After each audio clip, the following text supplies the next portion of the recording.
natin kung paano ang ating mga kandidato ay gagamitin ang kanilang talino, paninindigan at galing na pananalita upang magbigay inspirasyon sa lahat. Let's get ready to hear our questions and reveal the qualities that make them truly exceptional. Alam naman po natin. Okay, you may now pick a word.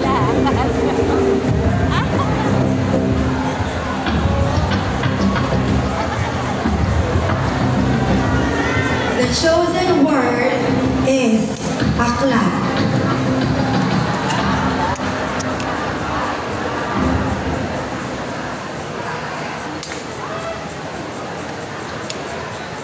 Aklat, isa sa pinakamahalaga at ang ginamit nating sandata laban sa mga Espanya.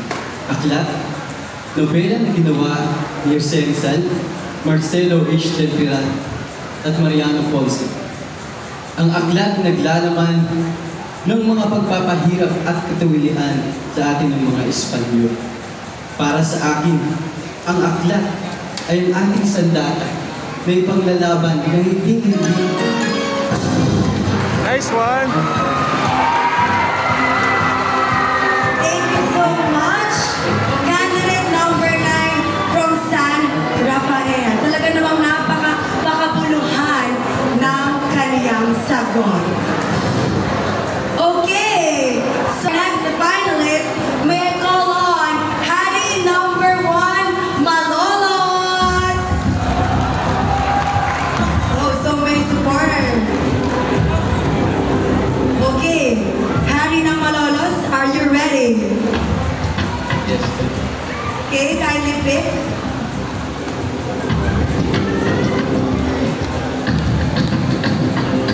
Word is between. Ang between ay parang sumisibro sa ating mga Bulakenyo. Dahil tayo mga Bulakenyo ay may tinataan sining, kultura na nais natin ipagmalaki. Tulad ng isang between, tayong mga Bulakenyo ay patuloy na magniniwing. Lamang po at maraming salamat. Ang mga Bulakenyo ay patuloy na magningning. Wow, what a killer ender. Okay, our third finalist, Hari number 7, Baliwag. I can hear the loud cheers. What can you say to your supporter? Unang-unang po sa lahat po ng pumunta, nagpapasalamat po ako sa lahat ng supporters na sa kahit naman po naging sitwasyon po natin, lalo-lalo na po sa pamilya ko. Salamat po sa suporta. At sa mga club team ko po na hindi po ako pinabayaan na tuloy ang pangarap ko po. Salamat po. Okay, kindly pick one paper at the bowl.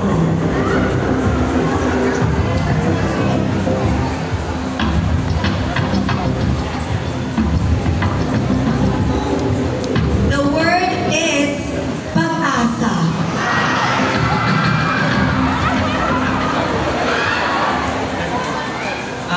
Bilang isang kabataang Bulakenyo, nandito ako upang maging magandang halimbawa. And the word na napili ko is pag-asa. At para po sa kalaban ng lahat, 40 days po ng aking nanay ngayon.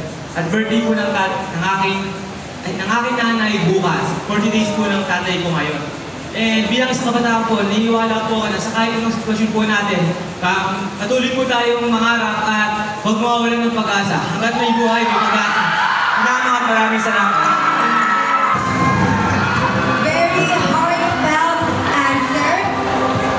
And next up, Hari number 2, Kalumpit. Good evening, Mr. Kalumpit. Okay, you may now choose.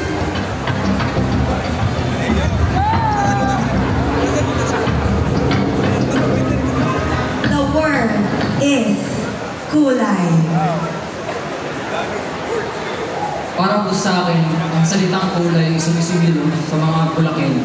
sapagkat ang kayuwanggi na ating kulay ay sumisimbolo sa sining at kalinangan ng Bulacan. Dahil para po sa akin, ang kultura, kasaysayan, sining at turismo ng Bulacan ay salamin sa nakaraan na dapat natin pagkaingatan. Yun lamang po, maraming salamat.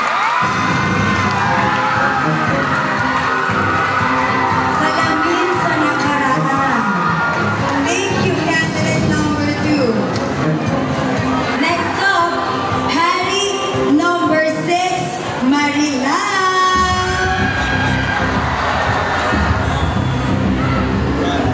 Okay, you may now pick.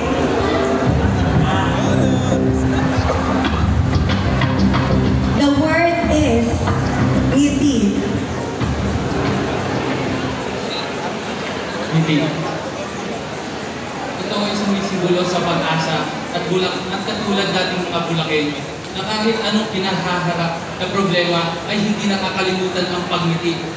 Dahil ang ngiti ay napapawi ang lahat ng ating mga problema. Yun lamang. Okay, thank you so much, Harry number 6. Your smile is contagious. And now, may I call on Harry number 14, Bocape. Oh, hindi na pala agad. Excited! Yes.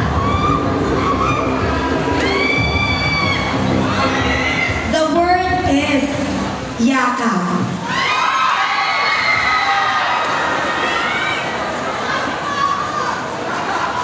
Yakap, or embrace. It is an act where we share our own compassion, our hearts to all the people in this world.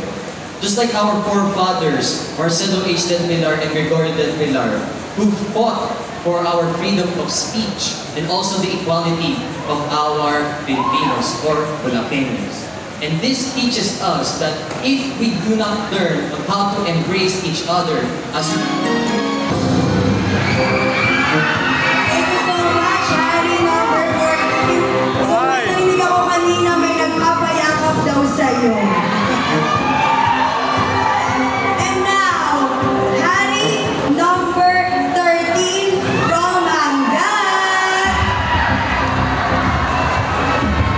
Good evening, Harry number 13. Okay, you may now pick.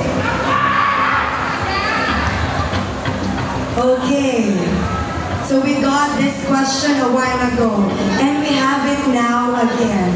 The word is awit.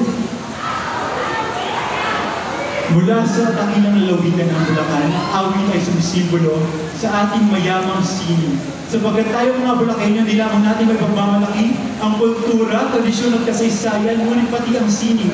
Francisco Balagtas nagturo ng katalinuhan at paggamit ng salita upang lumaban sa hamon at problema ng buhay. Tayong Bulakenyo nagpapatunay dangal ng lahing Pilipino rason kung bakit ang Bulacan hindi lamang babalik-balikan, ngunit tahanang masarap ilhan. Thank you so much. Very informative. Thank you, Harry number 13. And now, down to our last three, Harry. Don't be less. We got number 11 from Pulilan. Okay, how are you feeling tonight? Sobrang saya. Makatulog sa tablado ng sikaw. Nakarating ko. Gagawin ko lahat ng mga kayo. Okay, you may now pick your question.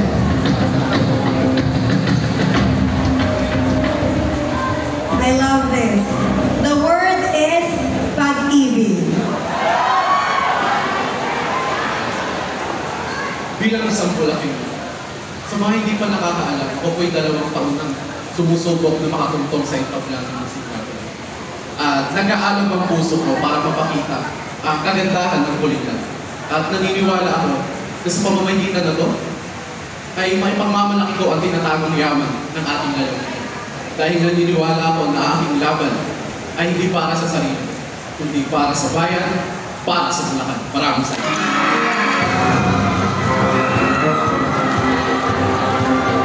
Thank you so much, Harry number 11. That was definitely a redemption story. And now, down to our last two. Harry number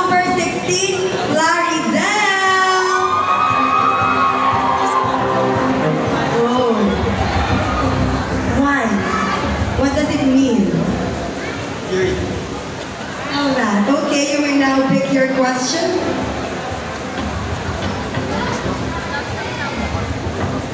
The word is pangarap.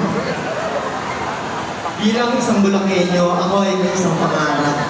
At ito ay ang pagmamana sa isip bayani ng Bulakenyo, kung saan tayo ay nag-iisip ng ating kasalukuyan, kasaysayan at ang kapalaran. At bilang Bulakenyo, pinapakita natin ang lakas ng bawat isa at patuloy tayong babalik at babalik sa ating bayan. At bilang isang kandidato ng singkapan ay Thank you so much, candidate number 16. And now, our last finalist, Harry number 5, Pombong. Okay, you will now pick the last question. The word is sipag. CPAG, known as hard work, is the creation on united the hearts of people. And it is also the way to build a community as one. And that's why, as the next Hari ng Singkaban, I would love to create a better community by uniting us all with our heritage, culture, and history and tourism. At kaya nga, ang pamanang babalik-balikan ay alaala ng nakaraan, inspirasyon ng kasalukuyan at gabay